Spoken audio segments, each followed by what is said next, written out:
एक शंकु का आयतन ज्ञात कीजिए जबकि उसकी तिर्यक ऊंचाई 17 सेमी है और त्रिज्या 8 सेमी है।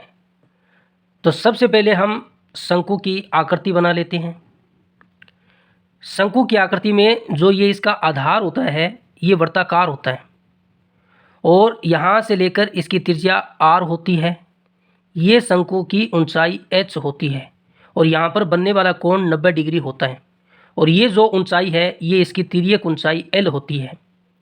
तिर्यक ऊंचाई का मान हमें दिया है 17 सेमी और त्रिज्या का मान r का मान हमें दिया है 8 सेमी। और हमें क्या निकालना है? शंकु का आयतन निकालना है। शंकु का आयतन, शंकु के आयतन का फॉर्मूला क्या होता है?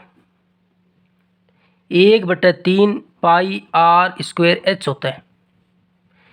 हमारे पास h का मान नहीं है तो h का मान निकालना होगा। शंकु के अंदर एक फॉर्मूला और लगता है, एल स्क्वायर बराबर H square plus R square. ये फॉर्मूला सीधा याद रखिए। निकालना हो तो निकालने का तरीका क्या है? ए बी सी, ये जो त्रिभुज है ना, त्रिभुज ए बी सी में ये कौन सा त्रिभुज है? देखो यहाँ पर बनने वाला कोण 90 डिग्री है। 90 डिग्री है तो ये समकोण त्रिभुज है। समकोण त्रिभुज में एक प्रमेय लगती है, उस प्रमेय को कहते हैं पाइथागोरस प्रमेय। पाइथागोरस प्रमेय क्या होती है? कर्ण का वर्ग बराबर लंब का वर्ग प्लस आधार का वर्ग। 90 डिग्री के सामने वाली भुजा कर्ण होती है तो 90 डिग्री के सामने वाली भुजा एल है तो कर्ण का मान एल है तो कर्ण का वर्ग है तो एल का वर्ग हो जाएगा।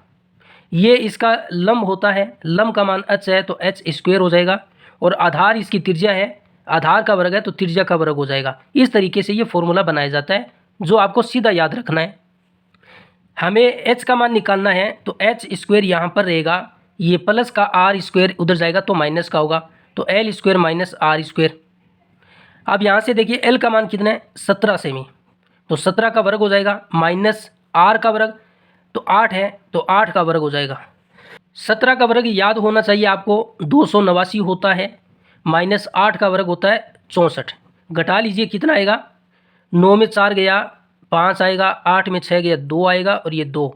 एच स्क्वायर का मान 225 है, हमें तो एच का मान निकालना है।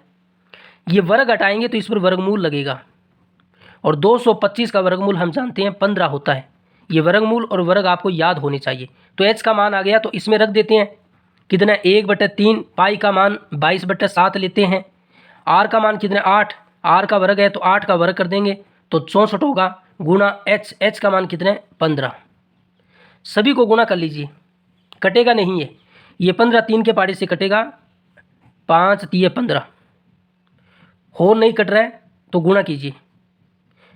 22 का 5 से गुणा कीजिए, 5 दूनी 10, 80 लेख 5 दूनी 10 और 11, 110 गुणा 64/7। 64 को 11 से गुणा कर लीजिए, 64 को 11 से गुणा कर लीजिए, 4 6 गुणा 4 6 कितना आएगा? 4 10 704 आएगा और एक जीरो है तो यहाँ पर बन जाएगा 7040/7। 7040 में 7 का भाग देकर देख लेना कितना आता है? 1005.7। आयतन है सेमी में तो सेमी क्यूब होगा, ये इसका आयतन आएगा।